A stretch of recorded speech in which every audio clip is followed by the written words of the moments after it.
Brian Tracy said, "To overcome fear, act as if it were impossible to fail, and it shall be." He emphasized that the fear of failure is the greatest barrier to success in adult life. When this fear is taken to extremes, we become overly focused on avoiding mistakes and seeking security above all else. This fear can paralyze us. It manifests in the words, I can't, and is physically felt in the body, starting in the solar plexus, moving to a rapid heartbeat, quickened breathing, a tight throat, and even a sudden need to use the bathroom. Another major fear that hinders performance and self-expression is the fear of rejection or criticism.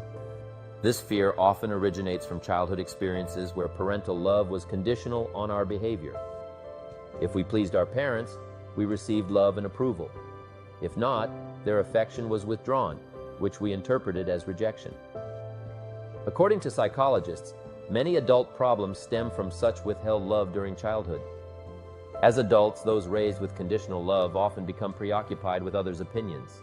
For instance, many men develop type A behavior, marked by hostility, suspicion, and an obsessive drive to perform at exceedingly high levels. This behavior reflects a mindset of, I have to perform. I have to achieve results. I have to please others.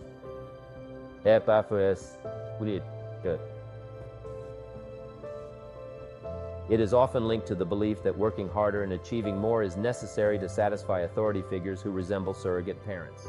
More than 99% of adults grapple with both fears, the fear of failure and the fear of rejection. They find themselves trapped in the conflicting feelings of, I can't but I have to, or I have to, I can't. I personally see fear and worry are closely intertwined, each feeding off the other and creating a cycle that can hinder our progress. Rohn often emphasized the power of mindset and personal responsibility in overcoming challenges. Fear is the emotional response to perceived threats or uncertainties. It's that nagging feeling that something might go wrong, which can paralyze us if we let it. Rohn believed that fear is often rooted in our own limiting beliefs and misconceptions. It's the mind's way of protecting us from potential failure or discomfort, but it can also keep us from reaching our full potential. Worry, on the other hand, is the mental engagement with these fears. It's the constant replaying of worst-case scenarios and the overthinking of problems that may never even come to pass. Rohn would say that worry is like a rocking chair. It gives you something to do but gets you nowhere. It drains your energy and focus, preventing you from taking constructive action. Worry is often a distortion of reality, where we filter facts through a negative lens and declare these distortions as the whole truth. It's like a loud alarm sounding off for a minor problem. Worry drains our mental energy, much like letting the starter run a car battery down without ever starting the engine. It's a sign of incomplete information, lack of preparation, and insufficient courage or understanding. Left unchecked, worry can spiral out of control, causing more harm than the issues it seeks to address. The sorrow and regret from letting worry dominate can be immense, so it's crucial to address it promptly. To combat worry, start by recognizing it for what it is, a mental trap fueled by incomplete facts and negative assumptions.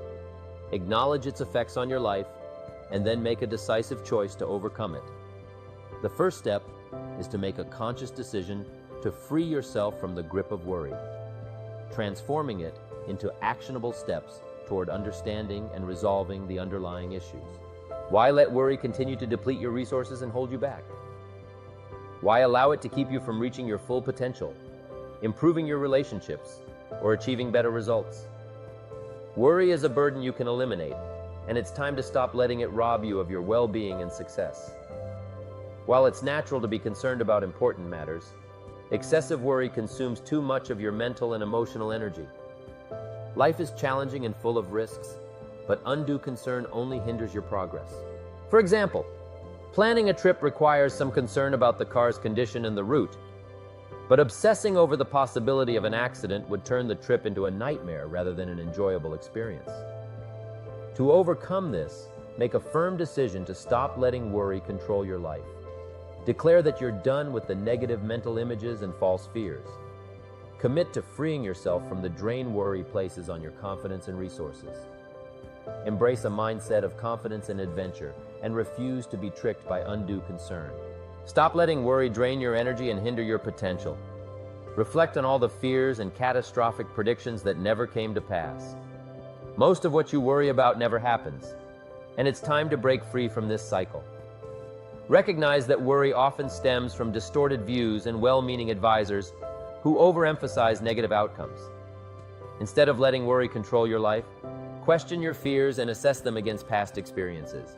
By examining your worries critically, you shift from being controlled by them to using them as a tool for learning and improvement.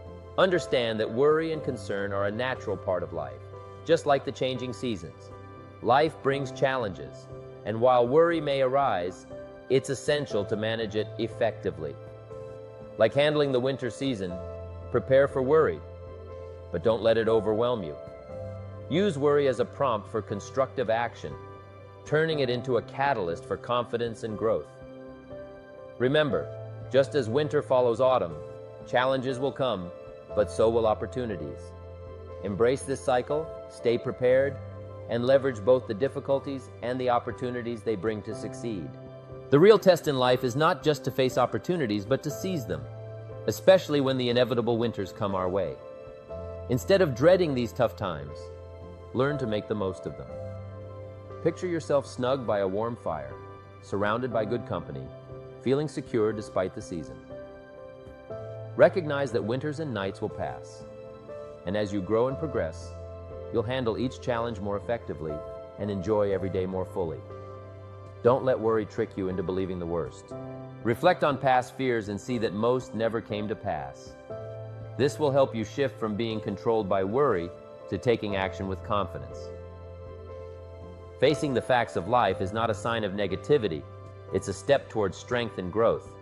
Accept that difficulties are part of the journey and should not consume your mental and emotional resources.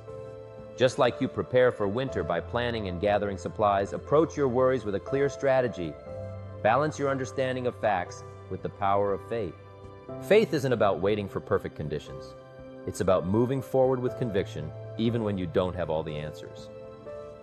Build confidence by setting clear goals, staying disciplined, and taking consistent action. Self-development is the key to transforming worry into progress. It's not just about being positive, but about mastering your emotions and actions to overcome fear and doubt. Look to nature for lessons, like how ants prepare for winter, and apply these insights to your life.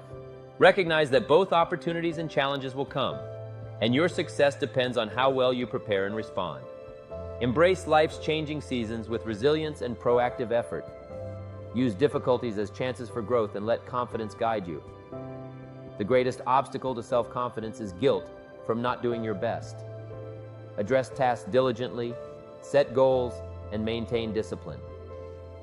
Draw on the wisdom of experience and let it drive you forward. With diligence and action, you can turn every challenge into a stepping stone for success. Walk away from the 97%. Don't use their vocabulary, excuses, or method of drift and neglect. Won't even walk around the block for their health. Won't even eat an apple a day. Won't even take the time to refine their philosophy for a better life.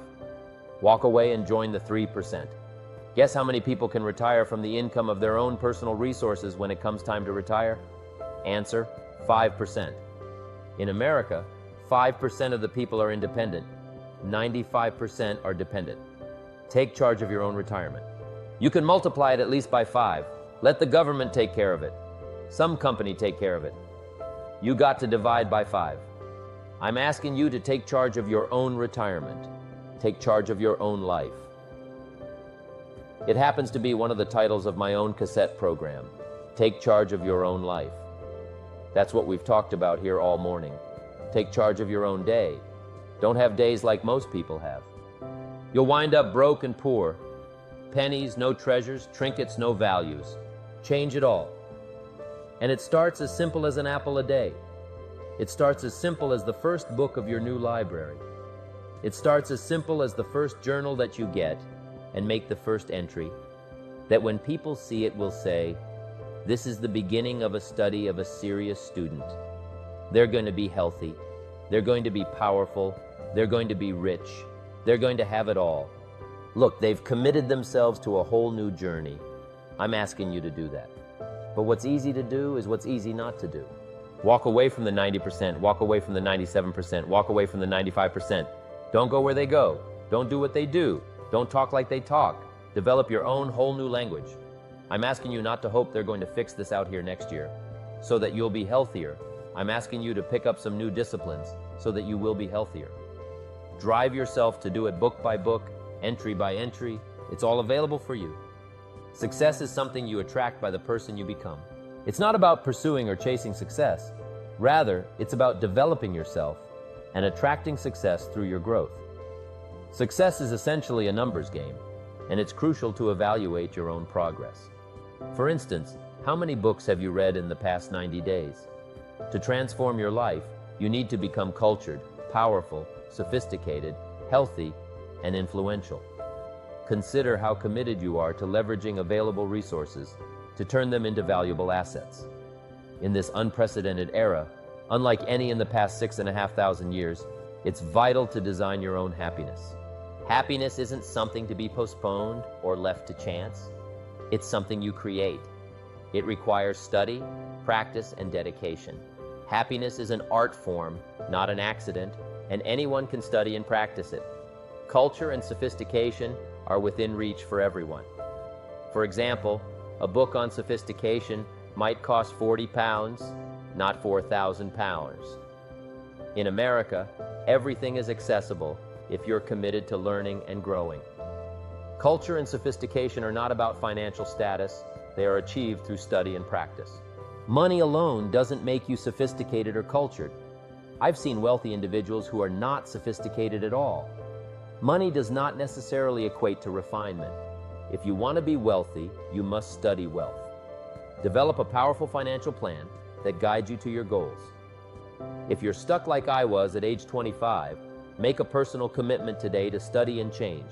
5 years from now, no one will question why you don't have a superior plan or are not living in a superior country with superior opportunities. This commitment will mark one of the most exciting days of your life, not because of any seminar, but because of your dedication to this simple process.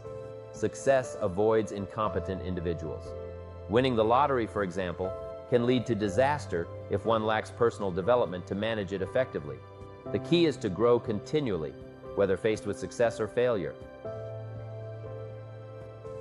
Strive to become bigger than your fortune or problem. Keep growing and evolving until success becomes a natural outcome of the person you've become. Understanding this will transform your approach and operations. Success is something you attract by the person you become. Success is not something you pursue. What you pursue usually eludes you like a butterfly, something you go after that you can't catch. Success is something you attract like a magnet by the person you become. To attract attractive people, you must be attractive. To attract powerful people, you must be powerful. To attract committed people, you must be committed. Instead of going to work on them, you go to work on yourself. You work harder on yourself than you work on the job. And if you become, you can attract. The whole key is to make yourself valuable. The key is to make yourself attractive. The key is to make yourself skillful, competent, willing, powerful, unique, sophisticated, cultured, being able to manage, in control, healthy. The whole key really to the future is personal development, because the greatest gift you can give to someone else is your personal development, self-development, self-investment. The greatest gift you can give is your own personal development. If I become 10 times wiser, 10 times stronger, 10 times brighter, 10 times more competent, think of what that will do for my success. If I grow, think of what that will do for my future. Self-development earns success. Self-investment earns respect. And the only way to make a better and better investment in your future is to become better and stronger and wiser and more competent. And the more attractive you become, the more attractive you are. And the more attractive you are, the more you attract success. Self-development, self-investment attracts success. That's powerful.